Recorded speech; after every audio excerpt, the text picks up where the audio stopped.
कैसे हो बच्चों? तो चलो आज की क्लास शुरू करते हैं।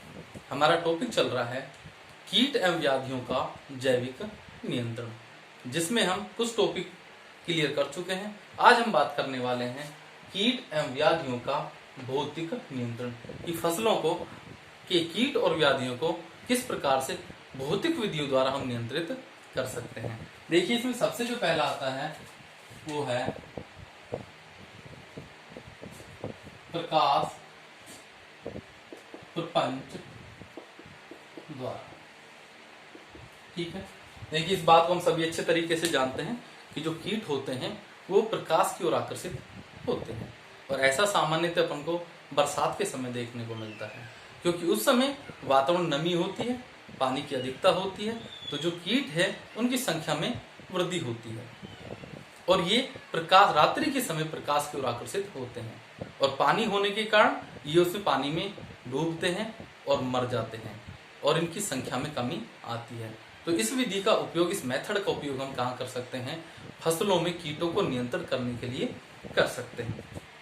तो देखिए, प्रकाश प्रपंच में क्या किया जाता है, जो हमारा खेत होता है उस खेत में फसल के लगभग आधा फुट ऊपर दूधिया रोशनी के बल्ब लगा दिए जाते हैं, और उनके नीचे पानी से भरे पात्र रख दिए जाते हैं। रात्रि के समय ये जो कीट हैं ये प्रकाश की ओर आकर्षित होते हैं, अधिक संख्या होने के कारण ये धीरे धीरे पानी में गिरते रहते हैं और मर जाते हैं, जिससे इनकी संख्या में कमी आ जाती है। लेकिन एक विशेष बात यहाँ पर क्या होती है, इस विधि का उपयोग केवल हम 7 बजे से, यानी कि शाम को 7 बजे से रात्रि को 10 बजे तक कर सकते हैं, क्योंकि 10 बजे के बाद जो किसानों के मित्र कीट हैं वो बाहर निकलना प्रारंभ हो जाते हैं। यदि रात्रि भर प्रकाश प्रपंच का उपयोग किया जाता है तो वो मित्र कीट भी मरते हैं, जिससे इनकी संख्या में कमी आ जाती है। इसलिए इसका उपयोग केवल 7 से 10 बजे तक किया जाना चाहिए। तो चलो, ये तो हुई बात प्रकाश प्रपंच की। इसमें जो दूसरा आता है वो है फेरोमेन ट्रैप द्वारा। देखिए, फेरोमेन ट्रैप क्या होता है? एक छोटा सा उपकरण होता है जिसमें कार्बनिक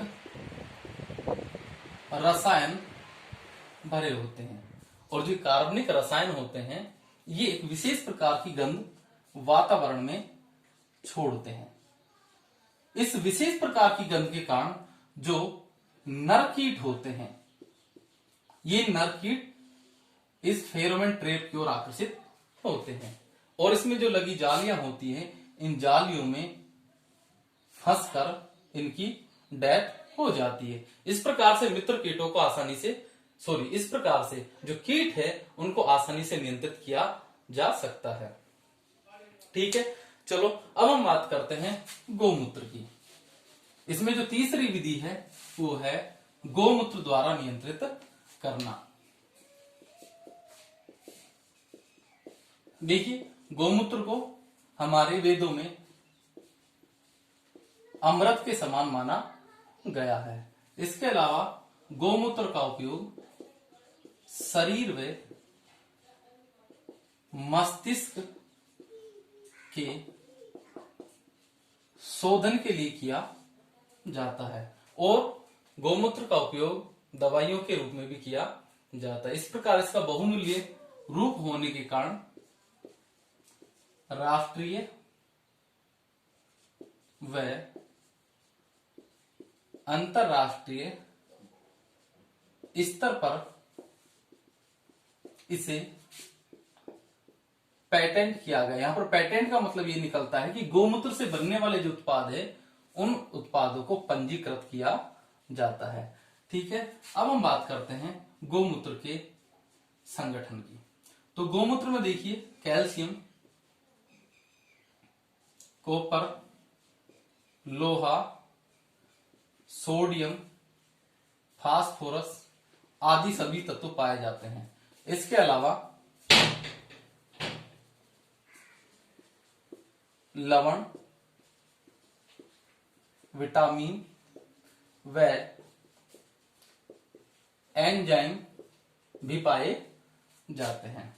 गौमूत्र में 95% जल, 2.5% पोषक तत्व व 2.5% यूरिया पाया जाता है। ठीक है, इसके अलावा सोना,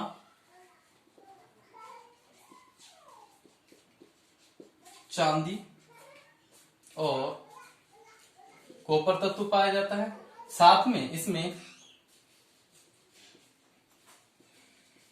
कार्टिको स्टेरॉइड व कीटो स्टेरॉइड भी पाए जाते हैं। तो ये हुई इसके कंटेंट की बात। इसमें कैल्शियम, कॉपर, लोहा, सोडियम, फास्फोरस तत्व, लवण, विटामिन और एंजाइम पाए जाते हैं।